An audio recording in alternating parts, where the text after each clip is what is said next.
Right, so hello and welcome back to Books and Things and welcome to another video, and today let's talk about Mrs Bennet.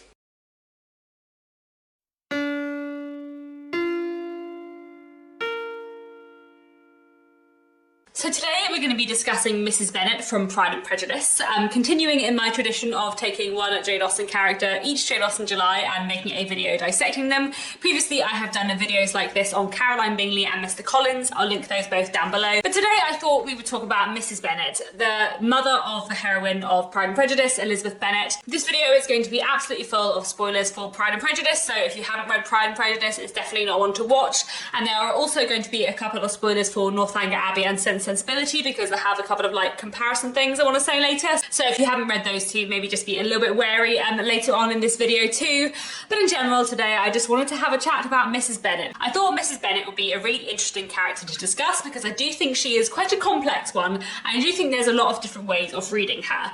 How are we, after all, supposed to interpret Mrs Bennet? Is she a thoroughly silly person, or is she in fact a pragmatist? Is she a pushy mother, the villain of the family, or is she more of a victim of the family? Is she someone who is mocked and scorned by her more intelligent relations? Let's have a think about how we think about Mrs Bennet. One thing I do find very interesting is that I think Mrs Bennet is very open to interpretation. Thinking just on one level of adaptations I've seen of Pride and Prejudice in the 1995 BBC miniseries, Mrs Bennet is exceptionally silly. She is absolutely ridiculous, completely hysterical, really, really silly, very, very over the top. Whereas in the 2005 Pride and Prejudice film, she is a little bit more toned down. Her silliness is still there, but it's a little bit less, and she is definitely more of a human character, I would argue. So I think it's interesting to see how just in those two television adaptations we have very different interpretations of Mrs Bennet, and I know lots of different people who have different interpretations of Mrs Bennet, and I know myself that I've had very different interpretations of her on different readings. When I first read Pride and Prejudice, I definitely just found her funny and silly and comic, but I feel like the more I've read and reread again Pride and Prejudice, I have come to find Mrs Bennet a really interesting character, to understand her a bit more and think that actually maybe she's a lot more practical and pragmatic than we might think. So before I get into talking about the different ways we could interpret Mrs Bennet, let's talk a little bit about what her role is in the book. So one role that she definitely has within Pride and Prejudice is a comic role. She is funny as a character, both in terms of the silly things she says, but also in the situations she creates and in the dialogues that she has with her husband, which are always very entertaining. So Mrs Bennet has a comic role within the novel. Another role that Mrs Bennet has within the novel is to show us an example of a bad marriage. Mr and Mrs Bennet do not have a good marriage. They are not suited at all. He is always mocking her and she is always misunderstanding him. We'll talk a lot more about their marriage later in the video, but I do think it's important that one of the roles that Mr and Mrs Bennet play together in the book is to show us an example of a bad marriage, which is one of the reasons why we know Elizabeth and Jane are quite careful about the kind of people they might want to marry. I think one of the many reasons why Elizabeth knows she doesn't want to marry Mr Collins is because she has an example of a very unequal, kind of intellectually unequal marriage before her in her parents, I suppose. Another role that Mrs Bennet has within the novel is to kind of exert pressure on the Bennet girls to marry. We're told within the very first chapter of Pride and Prejudice that the business of her life was to get her daughters married, and later we're told that the marriage of a daughter had been the first object of her wishes since Jane was 16. Her desire to get her daughters married, and therefore the question of whether or not her daughters will get married, is like the driving force of the plot of Pride and Prejudice. So Mrs Bennet has a really important role in the plot there in terms of kind of showing us the pressure and driving the pressure on the Bennet sisters to get married. Another role kind of connected to that Mrs Bennet has within the book is both to show us but also to parody the voice of society, especially when it comes to things about marriage. So if you think about the very first line of Pride and Prejudice, it is a truth that universally acknowledged that a single man in possession of a good fortune must be in want of a wife. That is Jane Austen kind of parodying society's views, but let's be honest, that is Mrs Bennet's view. Mrs Bennet could have said that line. Maybe she wouldn't have phrased it so well because it's Mrs Bennet, but that is what Mrs Bennet thinks. She of course thinks that any single man must indeed be in want of a wife. We'll come back to this line later on in the video, but I think it is important that Mrs Bennet is there, yes, to push her daughters towards marriage, and yes, to show the pressure from their parents to get married, but also she's there to kind of be a symbol for society and show the kind of societal pressure on young women to get married. Mrs Bennet is obsessed with marriage, and she is there partly to show us society's obsession with marriage as the only future for women of this class at this time. Then another role that I would argue Mrs Bennet has within the novel is to kind of explore social mobility and to tell us things about class. So Elizabeth Bennet's father is a gentleman. He is a member of the gentry. He owns land. So Mr Bennet is technically of the same class, though he is definitely a lot less well off than a man such as Mr Darcy. Mr Bennet only has £2,000 a year, where Mr Darcy has £10,000 a year, but Mr Bennet owns his property. He is a member of the gentry. Within the society that they live in, no one can deny that Mr Bennet is a gentleman, but Mrs Bennet's claim to be a lady are much more dubious. I'll talk a bit more about this later, but she is very much not from the gentry. She is from the middle classes, and if Mr Bennet hadn't married beneath him, his daughters would have had a better chance at matrimony. And in that sense, Mrs Bennet has a kind of important role in the novel in terms of the kind of connections and class position of the Bennet family as a whole. I'm sure we all remember later on in the novel when Lady Catherine says to Elizabeth Bennet, "You are a gentleman's daughter, but who was your mother? Who are your aunts and uncles? Do not imagine me ignorant of their condition." So Mrs Bennet's position and her background is very important within the novel too. So those are her roles, I would argue, within the novel. But let's talk a little bit about what we actually know about Mrs Bennet as a person. So here's what we are told in chapter 1 when we're introduced to Mr and Mrs Bennet as a couple. Mr Bennet was so odd a mixture of quick parts, sarcastic humour, reserve and caprice that the experience of 23 years had been insufficient to make his wife understand his character. Her mind was less difficult to develop. She was a woman of mean understanding, little information and uncertain temper. When she was discontented, she fancied herself nervous. The business of her life was to get her daughters married. Its solace was visiting and news. So that is what we are told about Mrs Bennet in the very first chapter. This is our introduction to her as a character. One thing that I do think is worth noting is that Jane Austen uses free indirect discourse so much in her work that sometimes it is hard to tell whether you're getting Jane Austen's view of a character or another character's view of a character. If you don't know what free indirect discourse is, it's when Jane Austen is kind of writing in third-person narration, but kind of slipping in and out of the heads of various characters. So she's writing something in the third person, but it might be from the perspective of another character, and actually we might not be reading what Jane Austen thinks, but what another character is thinking. This is something Jane Austen uses in a lot of her books very, very effectively. And I wonder, that ending to chapter 1 in Pride and Prejudice, is that Jane Austen's opinion of Mrs Bennet, or is that Mr Bennet's opinion of Mrs Bennet? Because that is his opinion of Mrs Bennet, isn't it? And is that because it's right, or is that because that's what he thinks of her? Actually, is that what Jane Austen thinks of Mrs Bennet, or is that what her husband thinks of her? I think that is worth considering.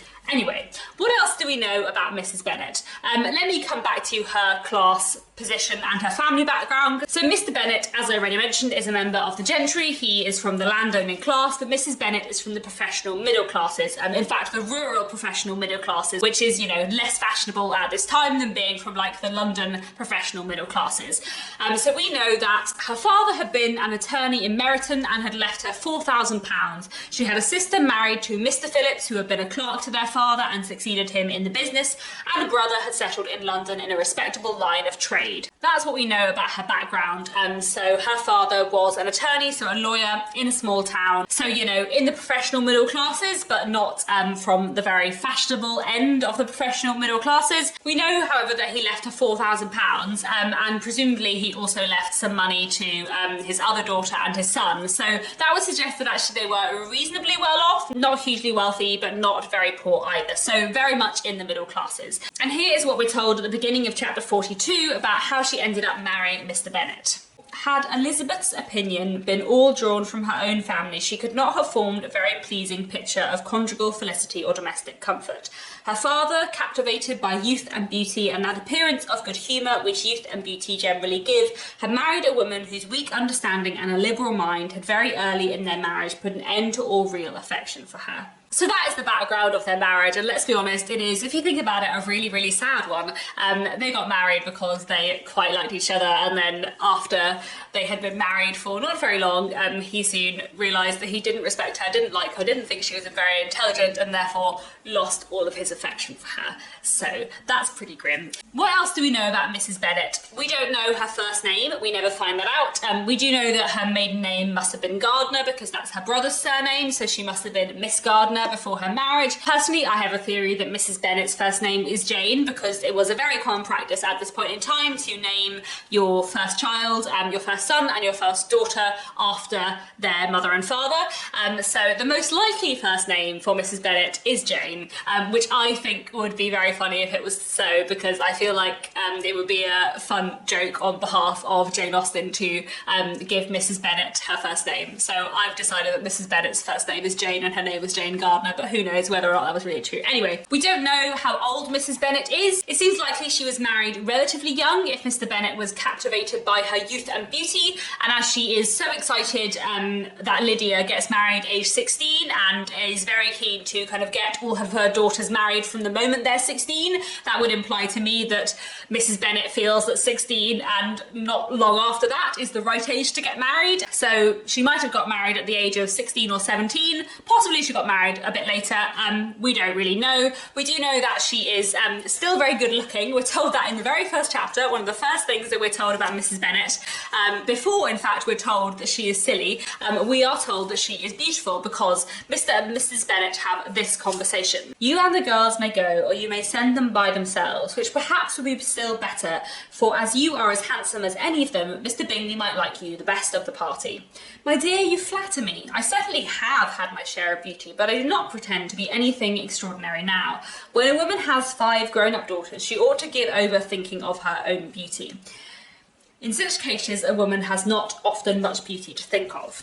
Now, this exchange is interesting because obviously we know Mr Bennet teases Mrs Bennet often, but I do think that this isn't just teasing. I do think that the suggestion of this is that Mrs Bennet is genuinely a beauty. After all, we do later know that basically the only reason why he married her was because she was attractive.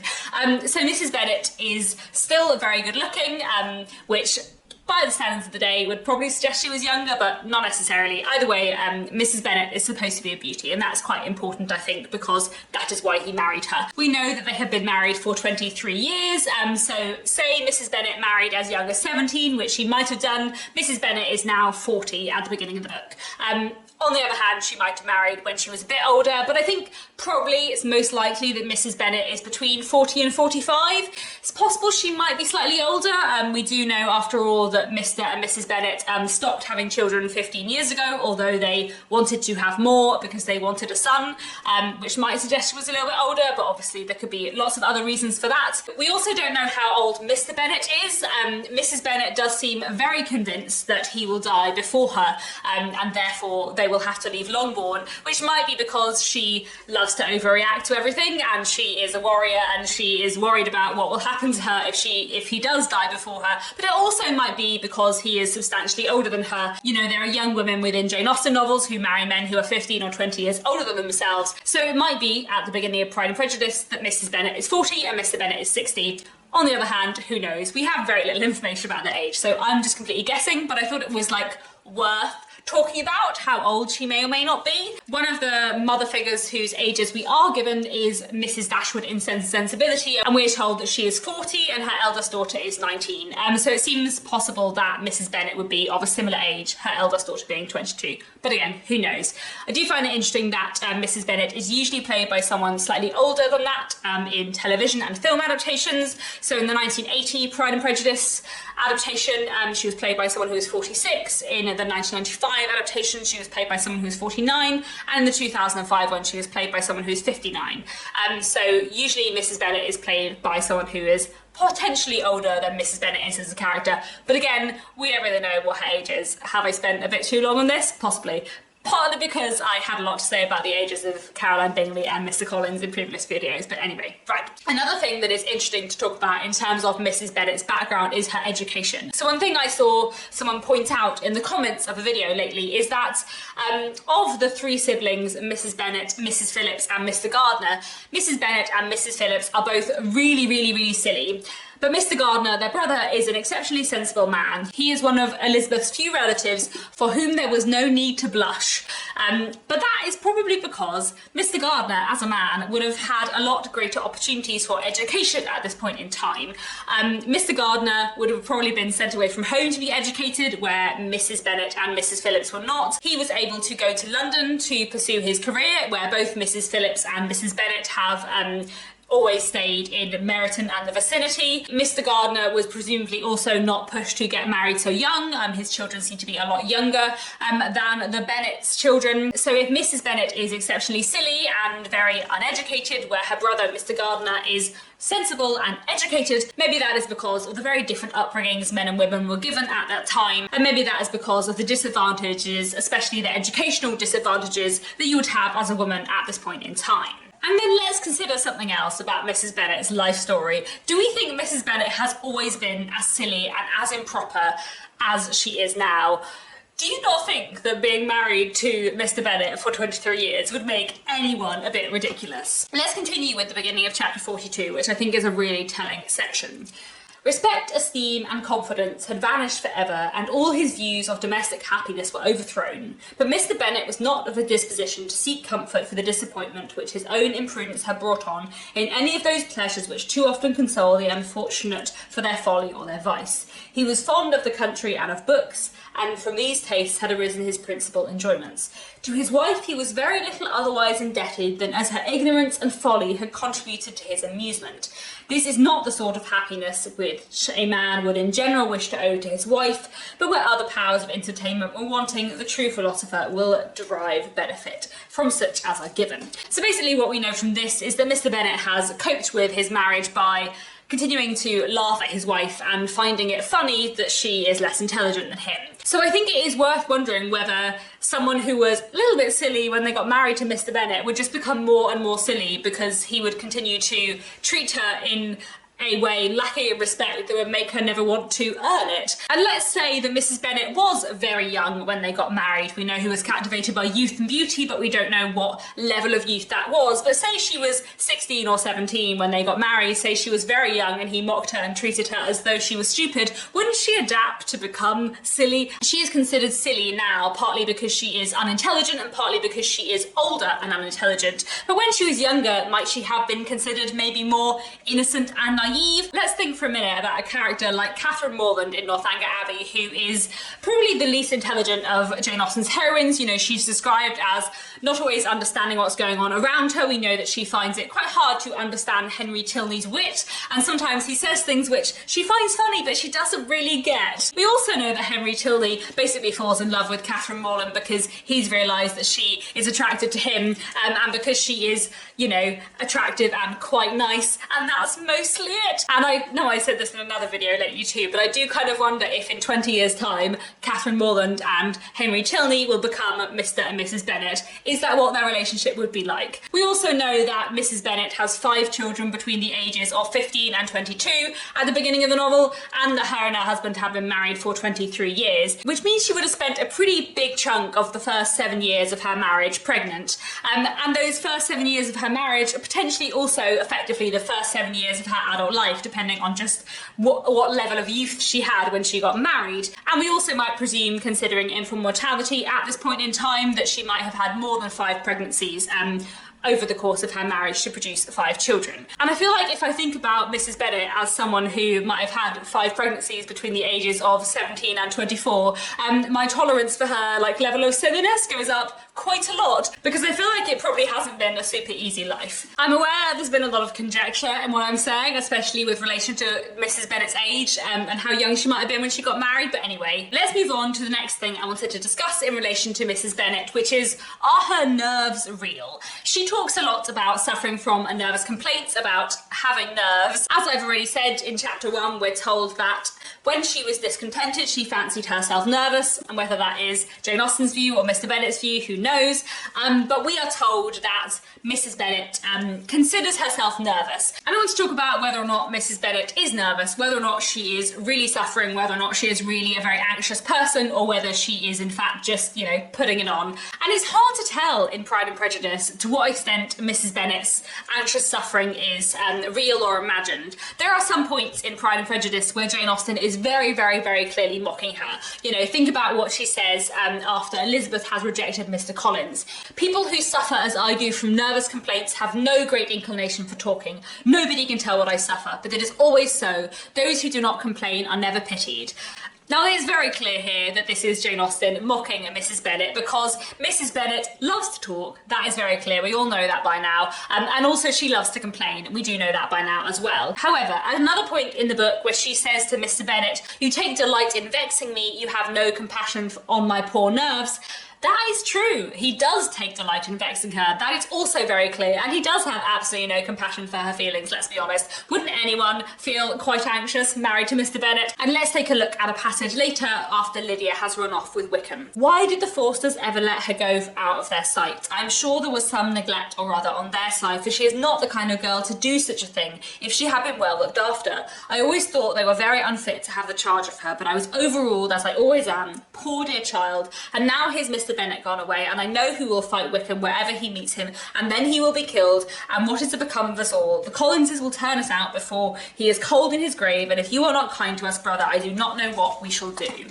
Now, there is certainly some untruth and exaggeration in here. Mrs Bennet certainly never raised any objections before about the Forsters looking after Lydia. However, she did want to take Lydia to Brighton herself. She did want the whole family to go to Brighton, and Lydia would have been safer if she had gone to Brighton with her whole family. Wickham is a scoundrel, but he's probably not the kind of person to really risk running off with Lydia from her parents' house with her parents present. And Lydia possibly wouldn't have dared to do it in her parents' presence either. Yes, she is not in general very restrained, but you could imagine that Lydia in Brighton, away from her parents for the first time potentially, is going to be even more unrestrained. And we basically know that Wickham ran off with Lydia because she was there, rather than for any greater motivation than that, which I think suggests that if Lydia had been harder to run away with, potentially because she had been staying at the house of her parents, he probably would have been less likely to elope with her. So I do think there is a bit of truth in what Mrs Bennet is saying there.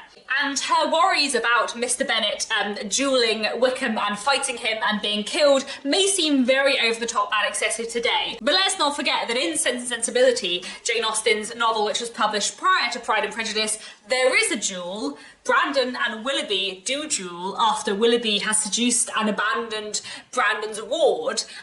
So, you know, a pretty similar situation. It seems quite possible within the society that Mr Bennet might challenge Wickham to a duel and might be killed. It's not super likely considering Mr Bennet's character, but like within the society, it is possible. And we do know that if Mr Bennet dies, they will have to leave Longbourn, they will have no home. Let's not forget also, remembering Sense and Sensibility, the Sense and Sensibility's opening revolves around a mother and daughters getting kicked out of their family home after the death of their father/husband. And Pride and Prejudice was published after Sense and Sensibility, and I feel like those two things do kind of hark back to Sense and Sensibility, where those dangers are shown to be real. Mrs Bennet is right to be worried about all those things, and she is right to be worried about Lydia, and she is very clearly worried about Lydia when Lydia runs away. I do think that her being like ill and in great distress at this point, that is not her putting it on. She is really concerned about her daughter. Another important question with regards to Mrs Bennet is, what should we make of her and Mr Bennet's marriage, and what is her position within the family? You know, is their marriage one of gentle mocking and teasing, or is he kind of horrible to her? He teases her constantly, and he enjoys it, whereas she finds him confusing. She doesn't really understand. And I think it's complicated when you read Pride and Prejudice, because The dialogues between Mr. and Mrs. Bennet are really funny. You know, the opening chapter is hilarious, and throughout Pride and Prejudice we have these conversations between them which are very funny. But they are based on the fact that he is teasing her and mocking her, and she doesn't get it. And there's a bit later where Mr. Bennet is talking to Elizabeth after she has accepted Darcy. Mr. Bennet is advising Elizabeth not to marry Mr. Darcy because she does not like him, and he says, "My child, let me not have the grief of seeing you unable to respect your partner in life. You know not what you are about." And the "you" is italicized here. So basically Mr. Bennet is saying, I don't want the misery of seeing that you can't respect your spouse because I can't respect mine. He basically just says to his daughter that he has absolutely no respect for his wife. I do find that really sad. Like, I feel like although there are some elements of their relationship which are really entertaining, actually the more I think about it and the more I reread Pride and Prejudice, the more I really hate Mr. Bennet. There are some ways to read their dialogues as gentle teasing, but that thing he says to Elizabeth, that is not gentle. The way he speaks to Mrs. Bennet is not teasing, it's mocking, it's patronising. He is always laughing at her, and it's crueler still because she doesn't understand and she doesn't realise that he's laughing at her. And the more I think about it, the more their marriage is dysfunctional because they're not compatible, but also because he makes it worse by the way he treats her. And it's almost like worse, I think, that she doesn't quite realise it. And I don't know, I feel very sorry for Mrs. Bennet when I think about their marriage.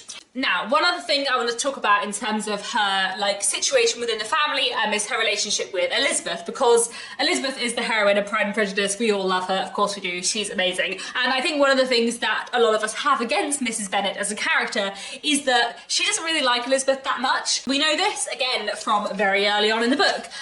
In chapter 1, when they are talking about which of the daughters Mr. Bingley may like best, Mr. Bennet says, "I must throw in a good word for my little Lizzie." And Mrs. Bennet replies, "I desire you will do no such thing. Lizzie is not a bit better than the others, and I am sure she is not half so handsome as Jane, nor half so good-humoured as Lydia, but you are always giving her the preference." Her is italicized here. And then later, when Mrs. Bennet is thinking about how much she would like Jane and Mr. Bingley to get married, she then starts to think of how much she would like Elizabeth to get married to Mr. Collins, and I'll read another passage here. "Of having another daughter married to Mr. Collins, she thought with equal certainty and with considerable, though not equal, pleasure.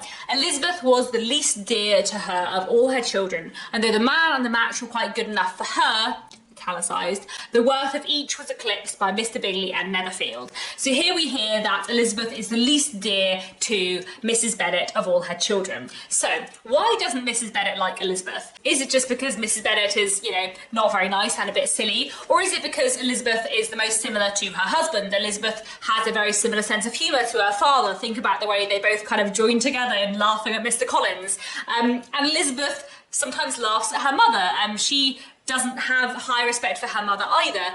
And in the same way that Mrs. Bennet really doesn't understand her husband's humour and doesn't understand her husband, she also doesn't understand Elizabeth. And on a similar note, I do also wonder if one of the reasons why Elizabeth is Mrs. Bennet's least favourite child is because Elizabeth Bennet is so very clearly her father's favourite child. Literally in the first chapter, he says he wants to put in a good word for her and that she has more quickness than the others. She is so clearly her father's favourite child that I feel like there's maybe a certain extent to which Mrs. Bennet likes Elizabeth the least, in defence of all her other children, because she feels bad that Mr. Bennet shows such clear preference for Elizabeth.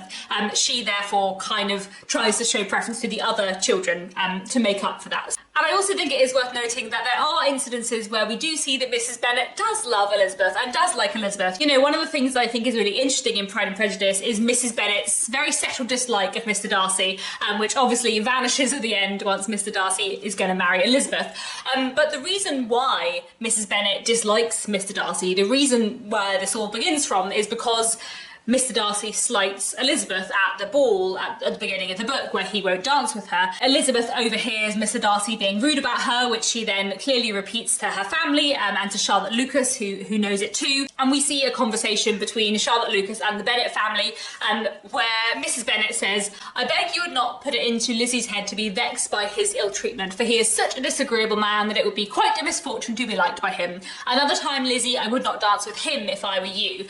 And I feel like this speech is quite telling because Mrs Bennet is clearly very offended that Mr Darcy would not dance with her daughter, and maybe that's to do with Mrs Bennet's pride, and maybe that's to do with Mrs Bennet being desperately keen for all her daughters to get married and therefore really annoyed if any gentlemen don't find them attractive. But I also think it is because she is affronted on her daughter's behalf, and I also think that is a clear moment where we do see Mrs Bennet's affection for and defensiveness of Elizabeth. Yes, she is more defensive of her other daughters within the household because they need it more, because their father doesn't care about them quite as much, but beyond their family circle she is defensive of Elizabeth when she feels that Elizabeth needs it. And that moment and his slighting Elizabeth is where Mrs Bennet's dislike of Mr Darcy stems from, which I think is really interesting. And maybe at the end of the novel we can read Mrs Bennet suddenly deciding she really likes Mr Darcy after he is going to marry Elizabeth, as Mrs Bennet, being silly and just so glad of his massive fortune. But maybe also it is because Mrs Bennet is pleased that he has seen her daughter's worth. I don't know. Am I being too kind to Mrs Bennet here? Possibly. But anyway, let's move on to my next important question here, which is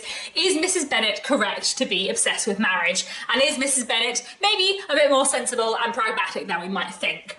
We know from the start that Mrs Bennet is obsessed with getting her daughters married and married well, regardless of anything but establishment and wealth and the very fact of their being married. The main drive of Mrs Bennet's life is to get her daughters married. And this obsession with marriage and getting her daughters married leads to three things which I think make the reader dislike Mrs Bennet, and certainly made me dislike her on early readings of Pride and Prejudice, even if I like her a little bit more now. So the first thing that Mrs Bennet does is she scuppers Jane's chances with Bingley by very loudly speaking to everyone about how great it would be for her to marry a man of fortune. Let me read you this passage from the Netherfield Ball. Mrs Bennet seemed incapable of fatigue when enumerating the advantages of the match. His being such a charming young man and so rich, and living but 3 miles from them, were the first points of self-gratulation.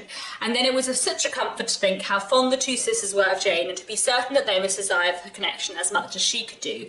It was, moreover, such a promising thing for her younger daughters, as Jane's marrying so greatly must throw them in the way of other rich men. And lastly, it was so pleasant at her time of life to be able to consign her single daughters to the care of their sister, that she might not be obliged to go out into company more than she liked. So here we can see that Mrs Bennet is very openly talking about the reasons why she wants Jane to marry Mr Bingley, which are partly to do with him being charming and nice and the fact that his sisters like Jane, but they are also rather a lot to do with the fact that he is very rich, and it's this kind of vulgarity, I suppose, that Mr Darcy and the Bingley sisters overhear, which is part of the reason why they end up separating Jane and Bingley. So this is one thing that Mrs Bennet's obsession with marriage does, which makes us dislike her. She messes up Jane's chances. Then another thing she does, more significantly, which really I think makes a lot of readers dislike Mrs Bennet, is that she tries to make Elizabeth marry Mr Collins, when it's very clear that Elizabeth should really not marry Mr Collins. I do still think they're one of my favourite moments in the book, and one instance where I really can't help but like Mr Bennet, even though I also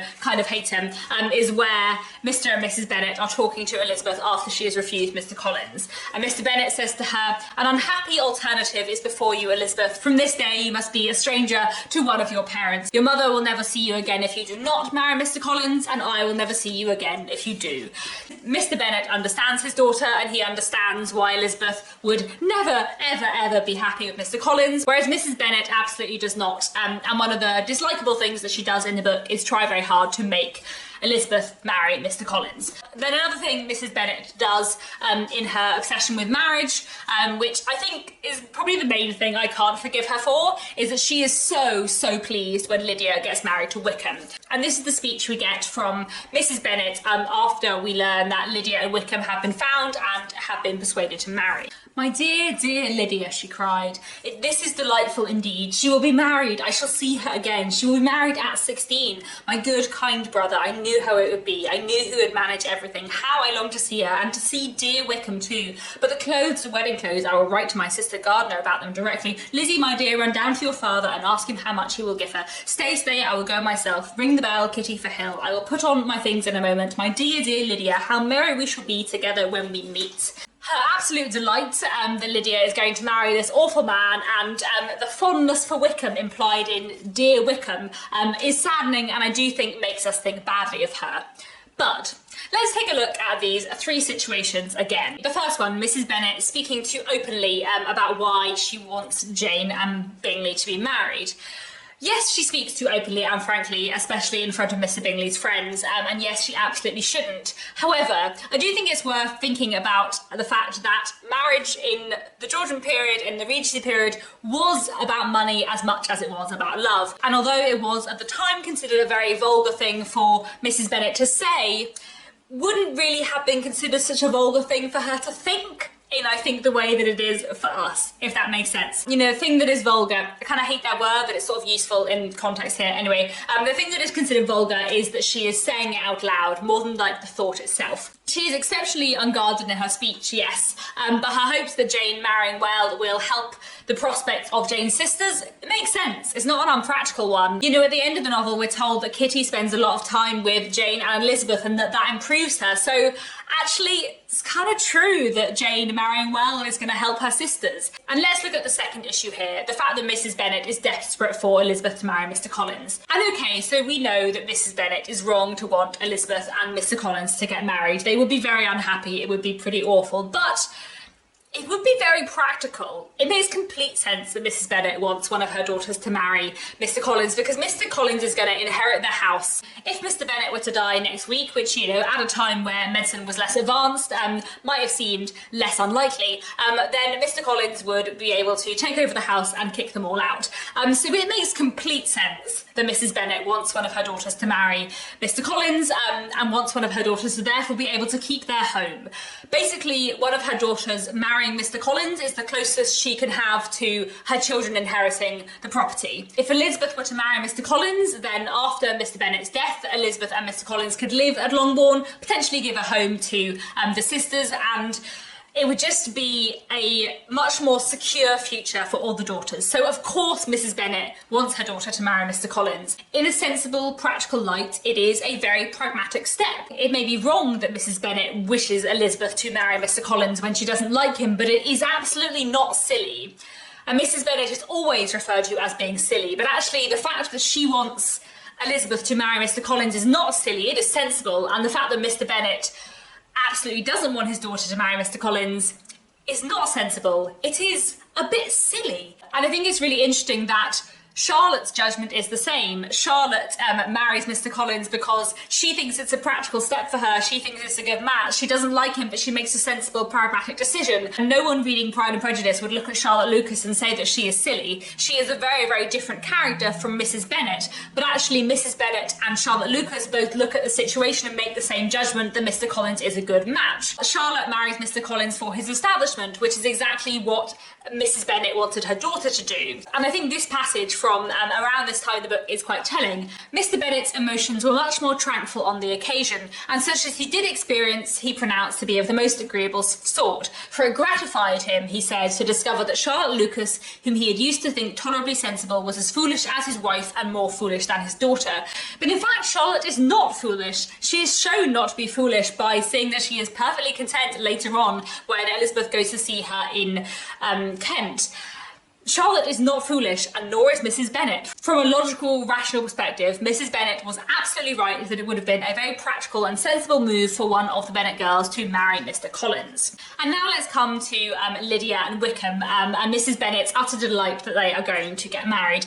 Is she completely delighted and does she suddenly think well of Wickham, or is she making the best of a bad situation like they all are?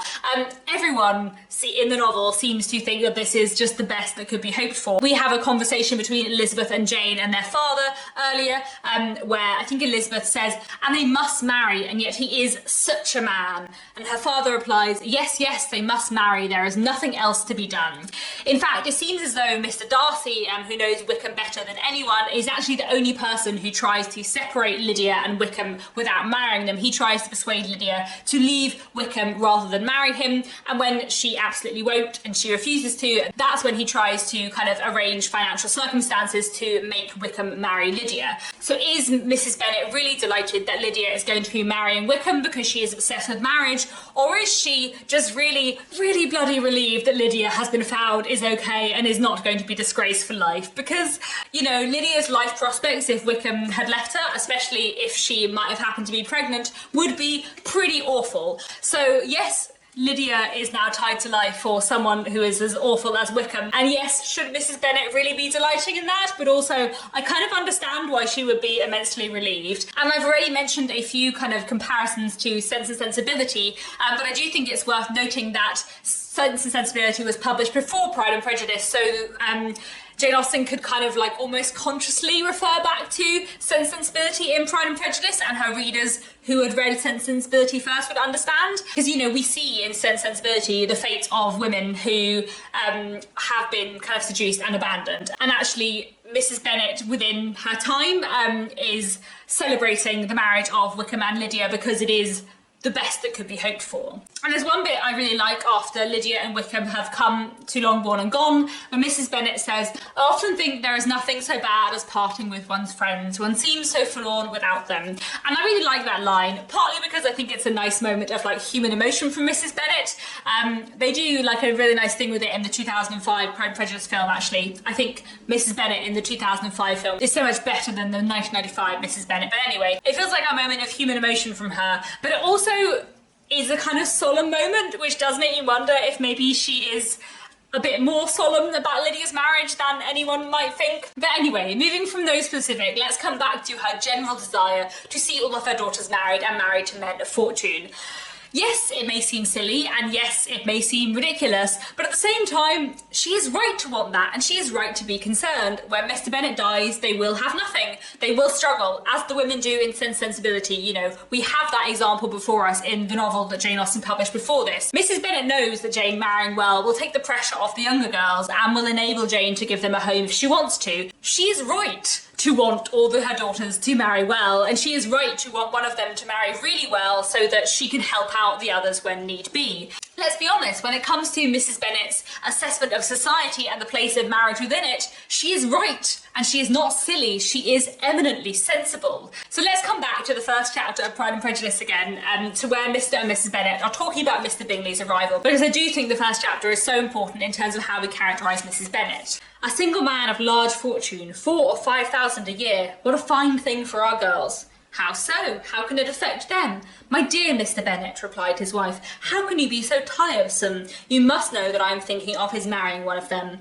"Is that his design in settling here?" "Design? Nonsense, how can you talk so? But it is very likely that he may fall in love with one of them, and therefore you must visit him as soon as he comes." And the first time you read Pride and Prejudice, obviously you are laughing at Mrs Bennet's silliness. But actually, Mr Bingley's arrival in the neighbourhood does herald huge change for the Bennet family. It is the start of the novel, and it is likely, it does prove likely that he might fall in love with one of the girls. It is likely he does fall in love with Jane. They do marry. The Bingleys coming to Netherfield does end up saving the family from ruin. It does end up being a fine thing for the girls. Mrs Bennet, for all her silliness in the first chapter, is completely right. And I've already mentioned the first line of Pride and Prejudice. "It is a truth universally acknowledged that a single man in possession of a good fortune must be in want of a wife," which, you know, could be Mrs Bennet. And obviously that line is a parody and a joke within Pride and Prejudice. It is supposed to be satire, but also within the novel, it's kind of proved right. The single men in possession of good fortune, you know, Mr Darcy and Mr Bingley, do want and do get wives. And Mr Darcy actually is both in want of a wife in the sense that he does want to marry Elizabeth when he meets her, but also he is like in want, in need of a wife, in that he needs like someone to complement and make his character better. He is very much in need of someone to make him into a better person, which is kind of what Pride and Prejudice is about. So while Mrs Bennet's obsession with marriage may seem very silly, it is in fact very practical, and she is in fact proved correct.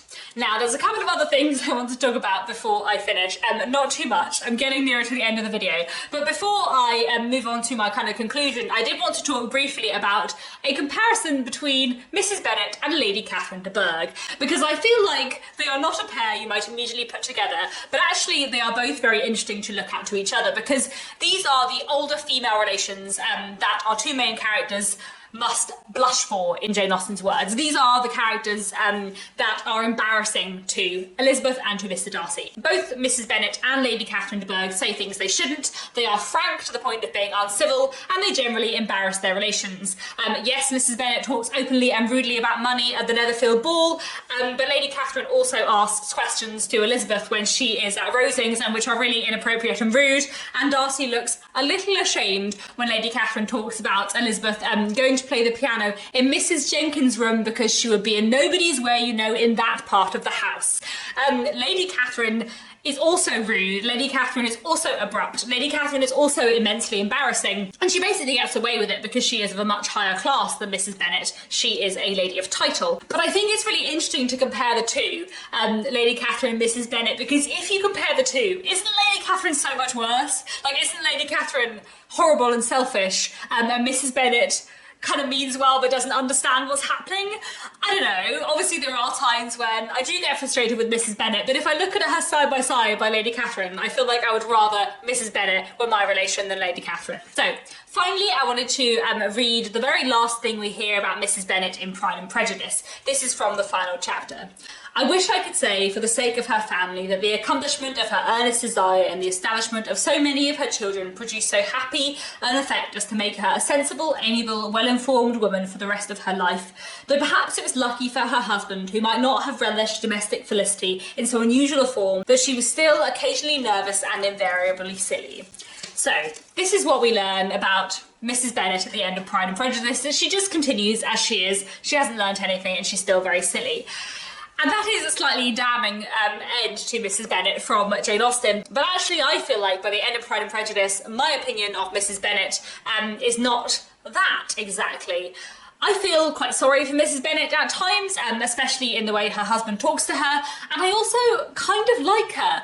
And she's really not as silly as we might think, and even as Jane Austen sometimes openly says that she is. I even sometimes wonder if Jane Austen uses the word silly so much to make her think, is Mrs Bennet really silly, or is that just how everyone around her perceives her? Actually, she is very practical in her desire to see her daughters married and settled well. She is a product of her time, and in a way she is much more sensible about the reality of her time than Mr Bennet and their daughters are. Mr Bennet is happy to tell Elizabeth that she shouldn't marry Mr Collins, but if Elizabeth wasn't quite so lucky as to have met Mr Darcy, and Jane wasn't quite so lucky to have met Mr Bingley, and if they were all, you know, unmarried and older, and Mr Bennet died, they would not have anywhere to live, and they would be dependent on the charity of Mrs Bennet's brother, Mr Gardiner, in much the same way that Jane Austen and her mother and sister were dependent on Jane Austen's brother's charity for a lot of their life after the death of their father. Mrs Bennet is right that they all ought to be very concerned about getting married, because it is the only possibility for women in this situation of this class at this point in time to have a home. And in many ways, Mrs Bennet is the reverse of silly, and she's in fact very pragmatic, very sensible, and much wiser than everybody else. In conclusion, I quite like Mrs Bennet. I feel like I have possibly gone slightly too far the other way in my defence of Mrs Bennet here, and she is, let's be honest, still quite silly at times. But I thought this might be an interesting video to make because I do really like Mrs Bennet as a character. I think she is fascinating, and I feel like she is one where there are lots of different ways to interpret her. I am certainly not the first person to have ever said that Mrs Bennet is a more interesting character and a less silly character than you might immediately think. I'm going to link down below quite a few different videos on Mrs Bennet that I have seen and enjoyed. So there's a good video by Dr Octavia Cox called Why Did Mr Bennet Marry Mrs Bennet, which I'll link down below.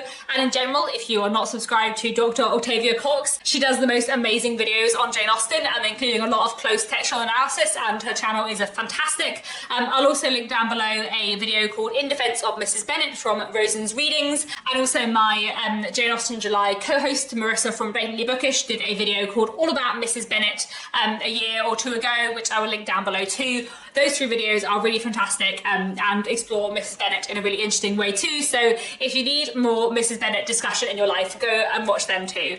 And that's all for now. Please do let me know down in the comments what you think of Mrs Bennet. What did you make of her as a character? I hope you have enjoyed this video. I'm sorry if it's been exceptionally long, but you know, I had a lot to say about Mrs Bennet. And that's all for now. Thank you so much for watching, and I'll be back very soon with another bookish video.